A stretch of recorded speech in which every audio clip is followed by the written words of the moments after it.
Started now. Okay, great, perfect. Thanks. Excellent. Thanks. So this is Nicholas. He is currently a sophomore at Stanford, majoring in political science. He went to MA, which is where I currently go, and graduated 2 years ago. So yeah. Yeah, nice to meet you. Again, as Marta said, I am a political science student, so I'm not sure that I'll have much valuable information for you about the pre-med course, but I am very happy to answer any questions you have about the application process or just college in general. So, I am 2 years separated from that process now, so I'm not entirely sure I'll remember, so I may defer to Marta at some times, but I'm happy to honestly answer any questions that you guys might have. So. All of the biology majors had a midterm. So yeah, they're all no one can remember. Any questions? I'm doing a lot of college apps. I'm quite knowledgeable about this right now. Anything? No. In the absence of questions, you could describe your process that you went through. Yeah. First. Mm-hmm. So 2 years ago now, I assume most of you live around here, and I guess many of you applying to college may be considering Stanford, or maybe, as I was, not considering Stanford. For the longest time, I said, I'm never going to go to college close to home, I want to get away. And I think something I've learned and something that I'm very appreciative of is that I think that kind of thinking may be flawed. So first of all, I'd say that if you guys have any worries about going to college close to home, I think you may have some sort of distorted thinking because it's very easy to get away. And it's very close or very, very convenient to be close to home. Originally I was not intending to apply to Stanford, but I did end up applying there. I was accepted, and ultimately it came between Georgetown and Stanford for me. And I ended up choosing Stanford because I didn't want to go all the way across the country. I was looking for the middle, but I got close to home. Last year at Stanford I took mainly political science classes, or more humanities, social science classes. So I will say that's something I'm very surprised and pleased with, is that regardless of what you choose to major in, or regardless of what your academic interests are, it is very easy to explore different subject matters that maybe don't pertain entirely to what you intend to study or work with in the future. And I think that's something that I would really encourage you guys to do because, one, it allows you to develop your mind in different ways that, originally would not be so available to you, but also could, really cause you to think about things in different ways, or maybe explore things that, could potentially change your life or the direction that you want to take it. So, I'm not entirely sure. I'm sure you guys all know what the typical college experience is. So again, if there are any questions you guys have, I'm happy to answer. Go ahead. So as a political science major, what career are you considering? I think that's another very important part. To be honest, I don't really know. I guess that might sound a little bit ridiculous. I do have a general academic interest in that field, but I'm not entirely sure what I want to work in. But I think that's kind of the beauty of education, or the beauty of going to college, is that you can study something simply because you like it, and with a passion for learning and the information that you acquire because of that, you can, and you most likely will, find employment in an area that you personally enjoy and personally find fulfilling. So I can't really give a specific answer to your question, but I can assure you that I'm pretty confident that what I do end up doing I will enjoy, because I enjoy the academic side of that. I'm just wondering, what area exactly are you interested in? In political science, or what's your plan for the future, I guess? Well, I'm majoring in political science, concentrating in foreign policy and American government. So I guess in the future I do intend to work either in some sort of political sphere that relates to U.S. relations with the rest of the world. Again, I think something that I was very surprised with after coming to college is that, you know, there are a lot of people who have no idea what they want to do. I'm a sophomore. I know a ton of people who don't even know what they want to major in. So I think like it's great if you guys are really passionate and very focused and very fixated on one career, one specific path, but don't worry or don't be nervous if you don't, you know, have a very specific idea of what you want to do, because you have a lot of time to explore, a lot of time to change your mind, and I think things will eventually work out. So. I think I knew what I wanted to major in /B before he did. Before, Yeah, much before. for sure. So I mean, I think everyone is different. In the back? When you were visiting colleges, how did you know which college was the right place for you? Was it a feeling or a certain aspect? That's a very good question. I mean, I really do think that you kind of have to, you know, rely or trust your intuitions about the vibe you get. I mean, something that I did, which I found very helpful, was to visit, you know, a huge variety of colleges. I went to tiny liberal arts college in New England. I went to huge colleges. I mean, I didn't go to any college in the South, but I think I pretty much visited every geographical region in the U.S. And I think like that was very helpful to me because, you know, once you're on the campus, you can get a feel of, okay, I like this size, or okay, I can't really deal with snow. I'm going to apply places where it's warmer, or, you know, I'm not really sure if I'm interested in a campus where everyone is so focused on science or something like that, if you're looking at a school like that. So I think, you know, once you set foot on the campus, spend some time, take a tour, but you get a general feel, which in turn allows you to decide what you're looking for. So that's something that I'd suggest if you're looking. College visits are pretty important. Like, yeah, wide variety. Like, visit the UCs, which are so ginormous it takes an hour to get from like point A to like across campus and then back. And then like the liberal arts school, or like I think one I like ended up like circling the school like 10 times in an hour because it was like maybe the size of this hospital. It was tiny. So. Would you say the importance of like academics versus extracurriculars? Sorry, I didn't hear your question. What do you say is like the importance of academics versus extracurriculars? You know, I'd say both are very important, both in just general life and I guess in the application process. You know, when I was applying, when I was in high school, I did feel, you know, pretty significant pressure to become involved in things that, you know, like maybe wasn't the most genuine or most internal pressure. And, you know, I personally believe, and I have for a long time, that academics and extracurriculars are equally important, but they, you know, fulfill you in different ways.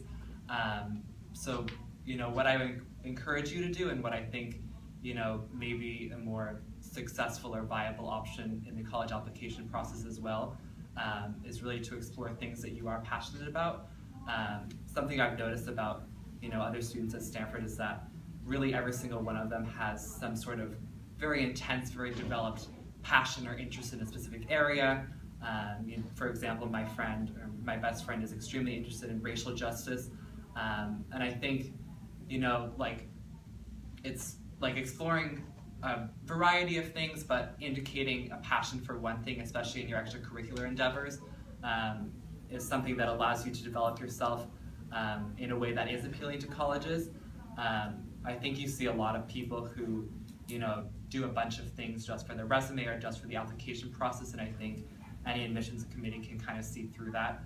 And I think given the tremendous number of students who are applying to college, you know, there are going to be enough people who are appealing and whose passion for something is evident, as opposed to, you know, I'd say like a passion for an actual field or an actual activity or medicine like you guys is much more appealing than a passion for filling your resume.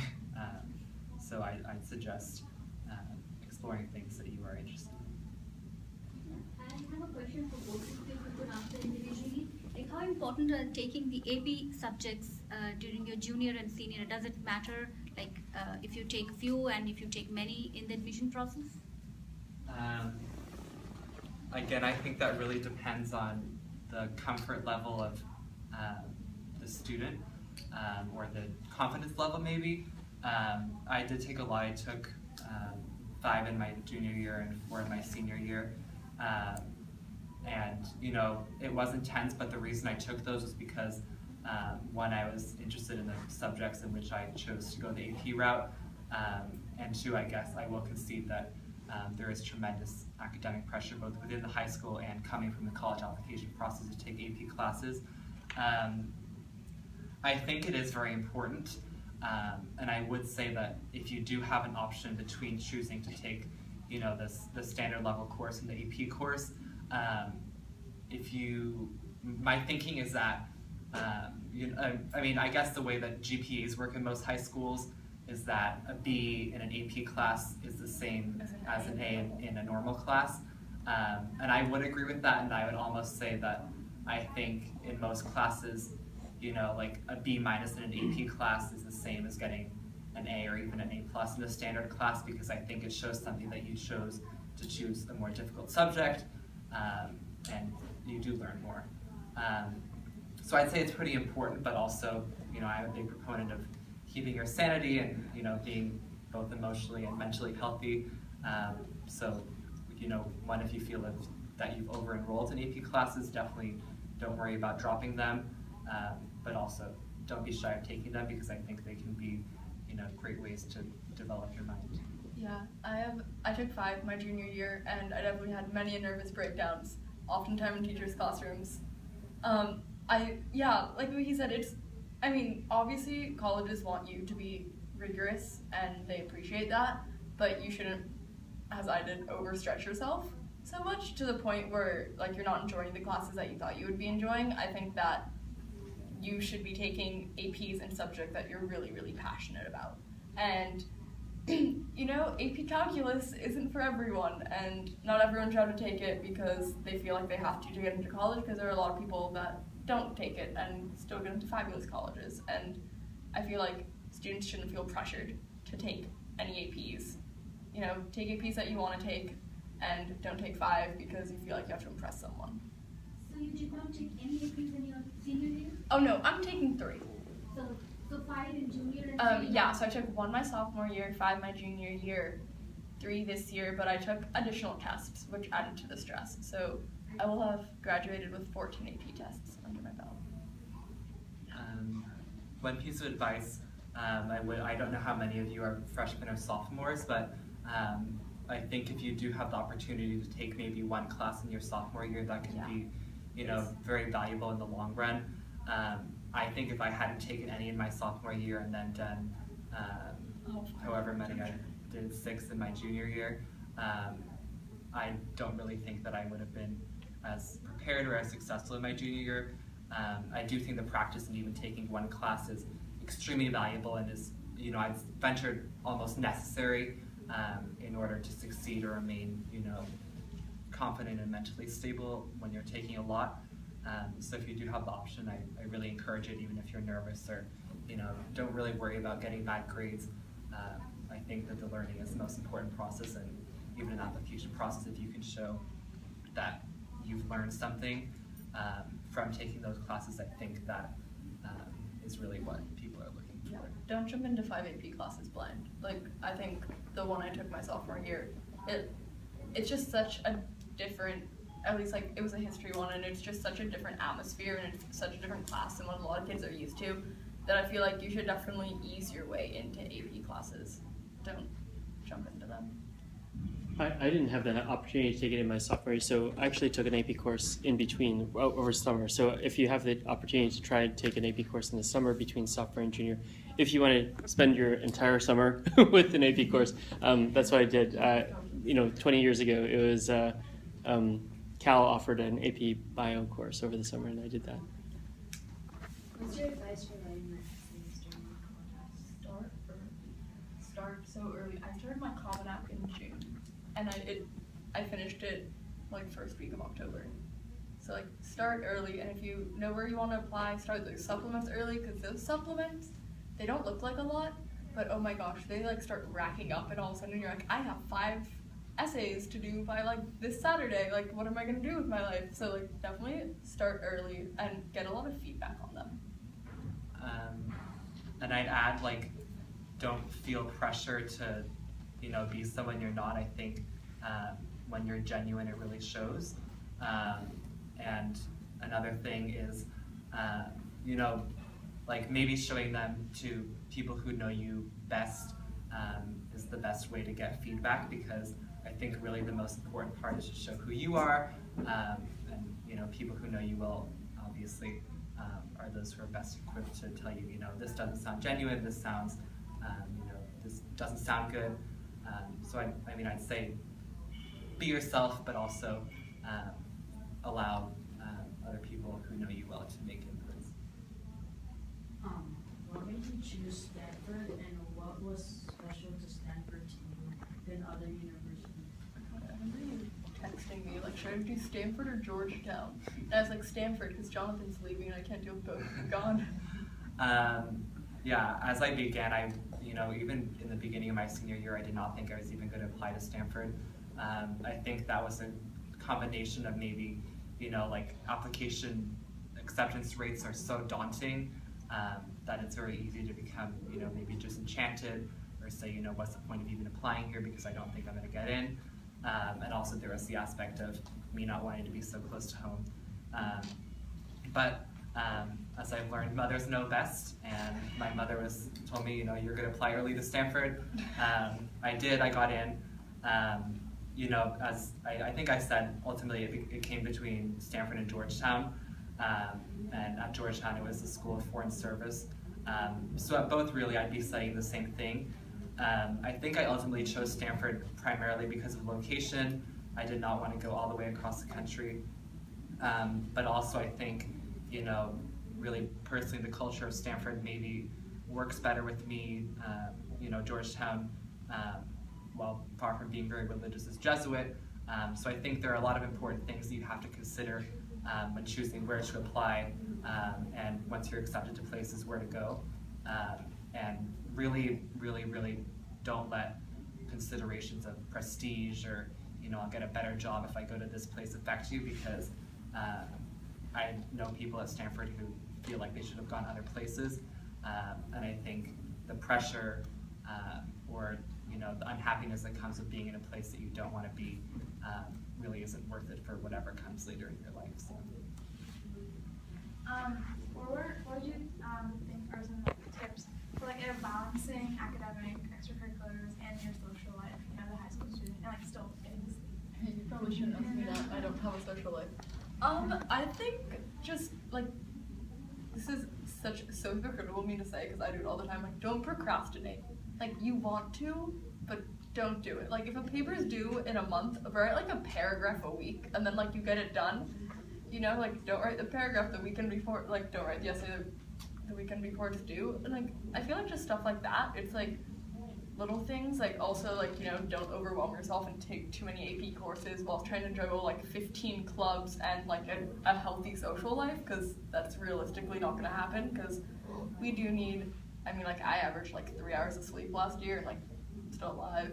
So try to shoot for 6. Don't do that. Yeah, don't do that. Don't do that. If you sleep 3 hours, don't average don't a do 3 hour sleep. But yeah, I think it's just like, don't try to do everything. Like, it might seem like your best friend is doing everything and doing it perfectly, but trust me, like, she's not. Like, she's struggling to do it too. And I think it's a lot of it's just like, don't compare yourself to others. Just like, you know what's healthy and good for you, or maybe your mom knows and she's the one yelling at you for it.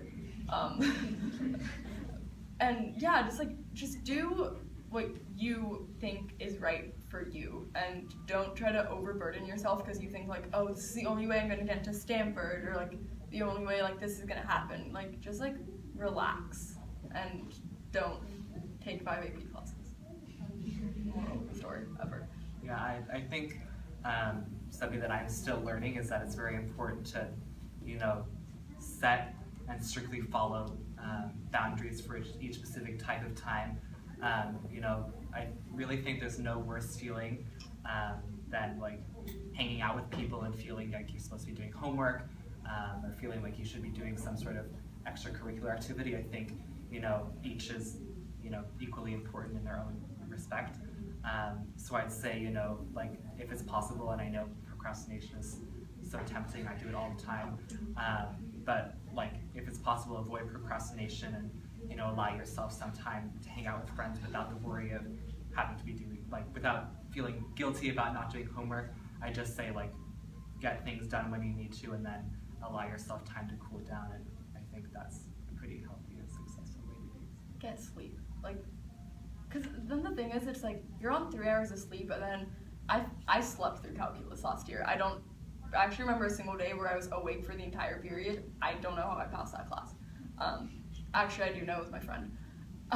But like, sleep is so important, because then when you don't get sleep, you fall asleep in class, and then you miss notes, and then homework is hard, and so sleep is so important.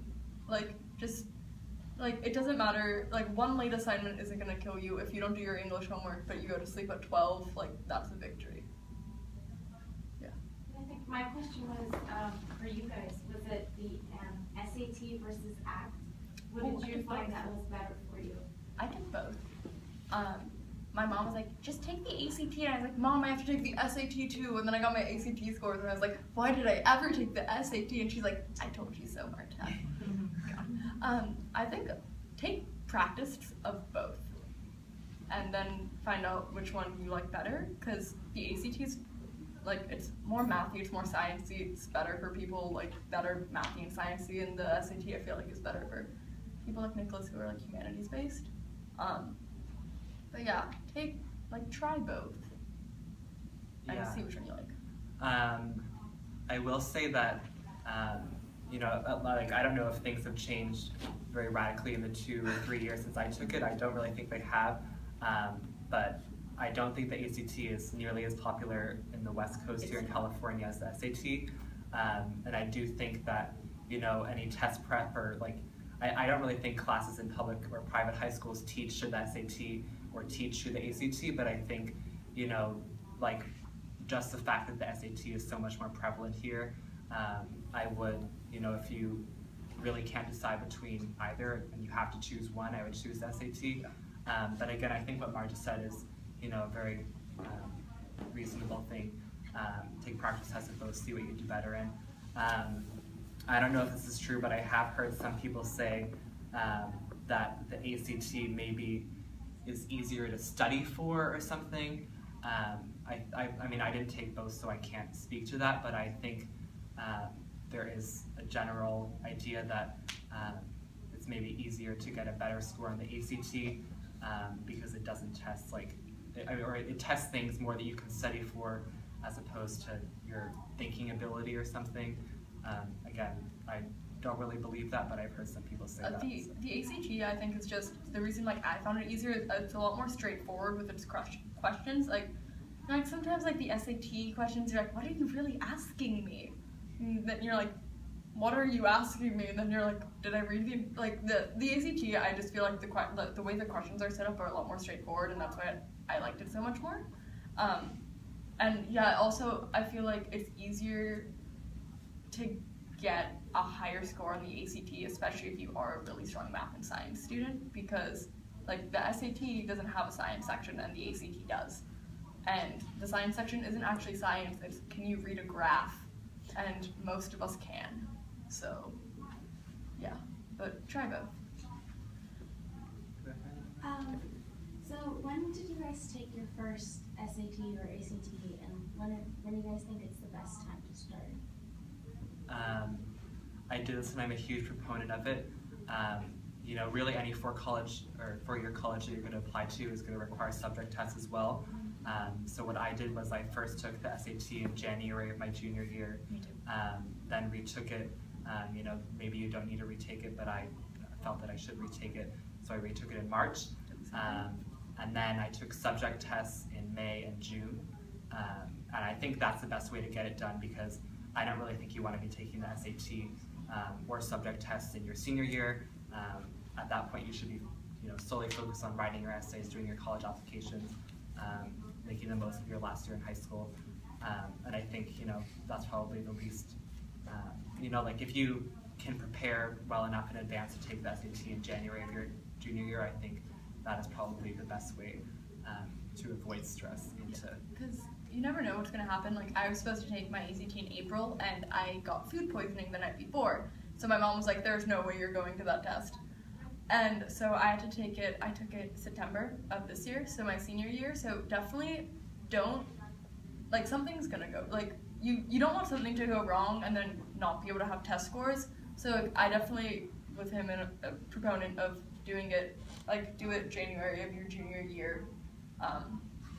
Just because then it's easier to make it up, like, to retake it, and then you have time for your subject test scores and everything. So don't wait till, like, I had someone try to take the SAT like last Saturday, and like a huge thing happened where like he wasn't allowed to take it, and so like now he doesn't have good subject test scores to send to his early decision college, and he's freaking out about it. So don't be him. Like, try to take them sooner rather than later. So 25 years ago, I took Kaplan. Do these test prep programs, do you have online preparation now, or what do you do? As did like 75% of my high school. HA tutoring? AJ tutoring, they have one. They're great. They're fabulous. They have one in like Woodside. I think they have one. They definitely have one in Palo Alto, and they have one in Menlo Park. And they do like one-on-one tutoring, and then you take. I took so many practice tests. It's like a practice test every Saturday for the rest of your life. Okay. Yeah, but there are online, and I know like our high school offered a like morning class, but I was not about to wake up at 7:30 in the morning to go study for the SAT, so I didn't do that. Yeah, I mean, I really think the best way to practice is just to do practice tests. I don't know, I'm sure they still offer it. When I did it, there was a huge blue book offered by the College Board full of SAT tests. You know, I know it takes a long time, but just take every single one of them. Your scores do go up from the first one you take to the last one you take, and I think there's no better practice than doing an actual test itself. So that's what I would suggest. I mean, same goes for subject tests. You know, AP classes are a really good way to prepare for subject tests. I remember, you know, I took AP US History and then took the AP test for that class one weekend, and then the very next weekend I took the subject test for that class. I think if you can, you know, make your schedule align in that way, or, you know, capitalize on overlap like that, I think that's very valuable. If there is a subject test that you want to take that maybe you feel that your high school education or your classes don't have it adequately prepared you, I would, you know, follow the same process as SAT, just buy, you know, a Barron's, a Kaplan, just a test prep book, and just keep doing those tests. I heard it doesn't look as good if you only take a subject test. That's so, well, because a lot of, okay, I'm calling BS. A lot of colleges will actually only see your highest score. So for instance, I ended up taking like, I took three subject tests. I took three subject tests. I took math, bio, and US. And I retook my math one. Because I didn't think my first subject test score was high enough. And most of the colleges, they, like, the SAT will show you like what they get, and most of them only got my high score. So definitely, like, if you don't think that you're, okay, I know someone that like retook like a 780 because they wanted to get a perfect score. That's ridiculous. Don't do that. Don't be that person. But like, if it's, you know, under a 700 and you're applying to a lot of really like reach schools that are really hard to get into, like, yeah, retake it. Like, I mean, it just shows that like you're really dedicated and that you studied really hard. Like, I don't really know why that'd be a bad thing. Yeah, I mean, I think like if there are colleges that you're specifically interested in, I would research their policies on, you know, test score submissions. I think every college I applied to except for one allowed me to choose at least which subject scores I sent, because, you know, I ended up taking 5 subject tests. I don't really know why. I mean, the only college that required more than 2 was Georgetown, and they only required 3. I think it was just me. Like, when you take a subject test, I don't know if you've taken them before, but like, there's a, like, you can take like up to like 2 or 3, I think. Yeah, you can take 3 in one session. So I went in saying like, I'll take at least 1, and if I feel up to it, I'll do another one, and I did another one. So, you know, it's like, just research the policy beforehand, because, you know, like, you don't want to end up being stuck having to send a score that you don't really feel proud of. but you know, the vast majority of colleges will allow you to send whichever scores you want. So if you feel confident in the test, I suggest take it as long as there's, you know, a lower risk that you'll have to send it if it's bad. Yeah, subject tests are definitely, like, most schools require like 2. A lot of times it's like, if you're going into the sciences, please take the math and a science. A lot of engineers have to do that too. But you know, 5 is, you don't have to take 5. Take like 2 or 3. Maybe like at least 1 humanities, at least 1 STEM is what I've always been told. But yeah, you don't have to take 5. Well, we'll take one last question, and then people, I want to be sensitive to folks that expected to take off at 8:30. Feel free to go, but we'll keep on taking questions because it looks like there's a lot of enthusiasm for people to ask questions, so feel free to stay. But we'll take one last question for whoever needs to get out. Feel free to do so. Thanks, this is a wonderful session. So when, especially in your case, in the political science, when you decided, probably in high school, that you're leaning more towards that. And so how did you identify these are the colleges which are, I don't know, depending on the major that you wanted to go for. So how did you shortlist your colleges, right? So is there, it's so difficult to go in because there are many professors, they do wonderful work. Then how do you go and decide where to go and apply and how to? That's a great question. You know, I did have a college admissions advisor, and I'm sure most public and private high schools offer one from the school. So I think they have a lot of information about which colleges are better than others. I think what I ultimately ended up doing was consulting. Like now that I'm in college, I'm not sure that I would advise this, but I think I ended up simply consulting ranking of schools based on major. There are books that will say, like, if you want to major in economics, these are the best colleges these are the colleges that have the best economics departments.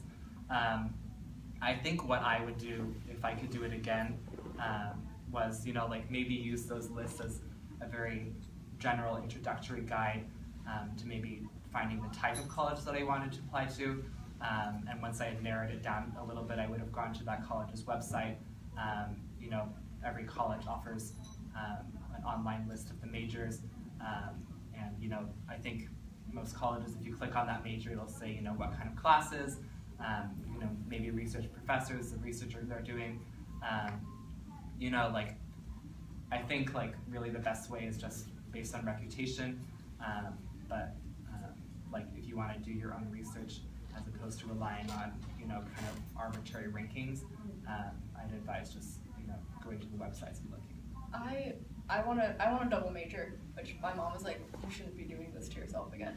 But I want to double major in human biology and women and sexuality studies, which are 2 majors that there tend to be biology and there tends to be gender studies, but I'm looking for those 2 specific. So I definitely cut out schools in which they didn't have either of those. Stanford, for instance, has both.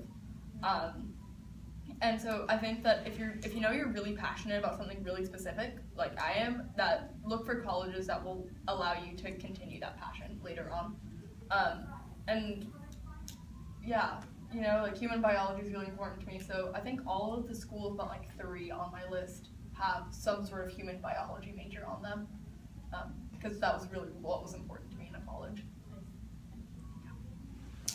So I'm gonna, no real clapping, fake clapping, because all the parents on the other side, I was here 12 years ago with my wife, who you saw in the corner, with the parents on the other side. Well, they're soon to be parents on the other side, they're all pregnant. So they don't want us actually clapping, but thank you. And anyone who needs to go, because I don't want you to be sleeping 3 hours tonight. Yeah, feel free to do so. But the rest of there's many of you that had a lot of enthusiasm and wanted to ask more questions. Please come closer, and feel free to come closer and come and ask more questions, because I think these guys are willing to hang out for a little while, and I'm willing to do so as well.